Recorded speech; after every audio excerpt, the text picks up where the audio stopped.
Hello everybody and welcome to some late breaking news literally here on a Sunday night. I mentioned in my video earlier today that it looked like there might be a resolution that was close for the WGA strike, which has been going on for almost 150 days at this point. Well, just a few minutes ago, as I'm recording this video, it was announced that a tentative agreement has been reached between the AMPTP and the Writers Guild of America. Now, I say tentative agreement because the strike is not over. This is a tentative agreement which they have struggled to come to over these last many months, but there are still a number of steps that have to happen in order for the strike to officially be over, which we're going to cover. But let's talk about, first of all, the statement that was released by the Writers Guild of America. This was an email to their members. The WGA wrote, quote, "We have reached a tentative agreement on a new 2023 MBA, which is to say an agreement in principle on all deal points subject to drafting final contract language.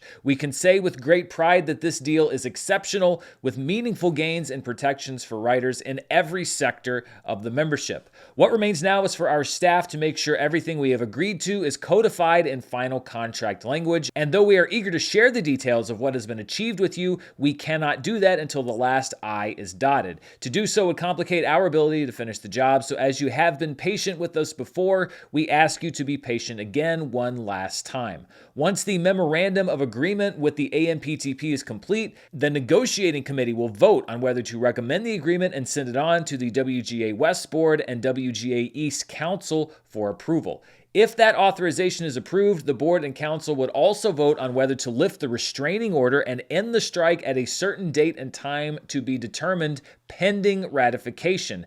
This would allow writers to return to work during the ratification vote, but would not affect the membership's right to make a final determination on contract approval. Immediately after those leadership votes, which are tentatively scheduled for Tuesday, if the language is settled, we will provide a comprehensive summary of the deal points in the memorandum of agreement. We will also convene meetings where members will have the opportunity to learn more about and assess the deal before voting on ratification. To be clear, no one is to return to work until specifically authorized to by the Guild. We are still on strike until then, but we are, as of today, suspending WGA picketing. Instead, if you are able, we encourage you to join the SAG-AFTRA picket lines this week. So that is a very dense statement. Some of it's self-explanatory, but let's break it down to really what it means, which is that the deal has been reached. Right now, they have to get the final language, and then it has to go through a number of steps. So let's look at what's next for this tentative agreement. As was stated in that email, first and foremost, the WGA has to finalize the language in that contract, that agreement that was reached with the AMPTP. Once that language is finalized,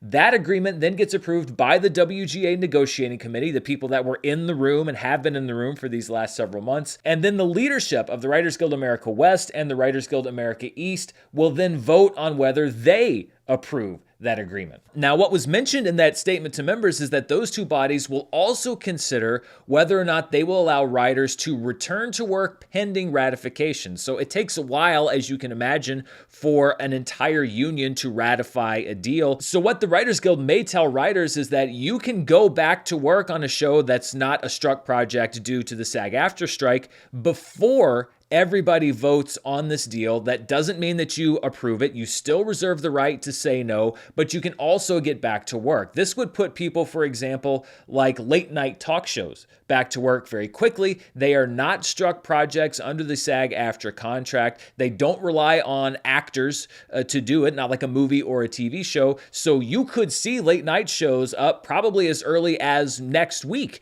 as long as they approve the ability for these writers to go back to work before the final vote. And once the contract language is finalized and the negotiating committee approves, the WGA West approves, the WGA East approves, that's when they will set a time for the entire Writers Guild to vote on this contract. There will be meetings where they can ask questions, where members can decide if they want to say yes or if they want to say no. There's usually a period of voting, 48 hours or so, where everybody can vote. Now, technically, if this deal is not as advertised and the writers look at it and they say, no, we don't agree with that, they can vote not to ratify, which would basically hit the reset button on this whole thing. You would have to go back into contract negotiations. It certainly sounds like the studio, I mean, look at how long it took the studios to get where they are right now. So that would be a devastating blow. And it is very rare. I haven't done the research, but I think you would have to go back very far in the entertainment industry to find a time where a union did not ratify an agreement that their negotiating committee struck. So I would say the chance is very small that the Writers Guild membership would not as a whole ratify this contract, but it is still a possibility if for some reason something crazy went on in the negotiating room and there was something that wasn't addressed. However, in that statement from the WGA, they said that a deal was reached on all points of their negotiations, which includes minimum staffing, which includes AI, which includes streaming residuals. Now, we won't know exactly what's in this deal probably until Tuesday. At least that's what they're saying, once the leadership takes a look at the deal points, etc. Of course, these things do leak out, so you never exactly know when we're going to have a look at it. And of course, once we know what's actually in this deal, I will have an extensive look at what the writers actually got, what they were negotiating for, what they wanted at the beginning, what they wanted in the middle when everything started to break down. So that's going to be a much more convoluted video. This video is really more of an announcement, perhaps a celebration of the fact that it seems that a deal has been struck. The Writers Guild seems very excited by it, but of course they were the ones in the room that were negotiating it, so you would think that they would be excited by it. The only thing we don't know yet is what's in the deal and whether the writers themselves are going to feel as enthused as their leadership seems to be. And one big question that remains, and was apparently a negotiating point as late as today between the AMPTP and the Writers Guild of America, concerns the SAG-AFTRA strike. Because remember, the actors are still on strike, and the Writers Guild reportedly wanted there to be a provision in the agreement that said that Writers Guild members would not return to work on any project that was still on strike from actors. So basically any movie, any TV show, anything that actors can't work on, the Writers Guild was seeking basically a prohibition of their members from going back to work on those projects, which of course would for once actually kind of put the studios in a tough spot, because you would have writers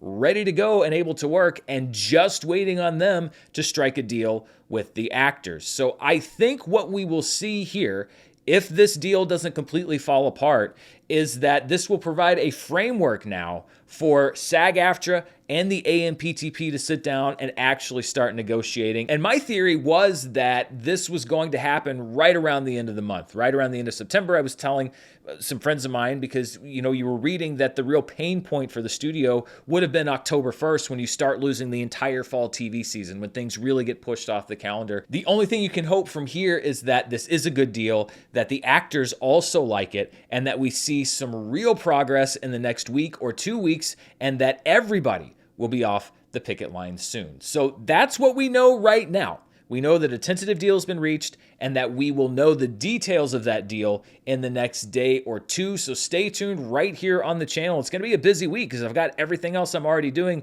charts and movie reviews, and we are going to be doing a deep dive into the deal points on this memo. I'm actually very excited to see what exactly the writers were able to get, because they seemed to be so far apart from the producers throughout this entire process. It's going to be very interesting what the producers ended up giving up and what the writers ended up giving up. So thank you so much for tuning into this late update. Stay tuned, watch this space, because as soon as those details hit the internet, I will be right here breaking them down. Until then, stay safe, and I'll see you next time.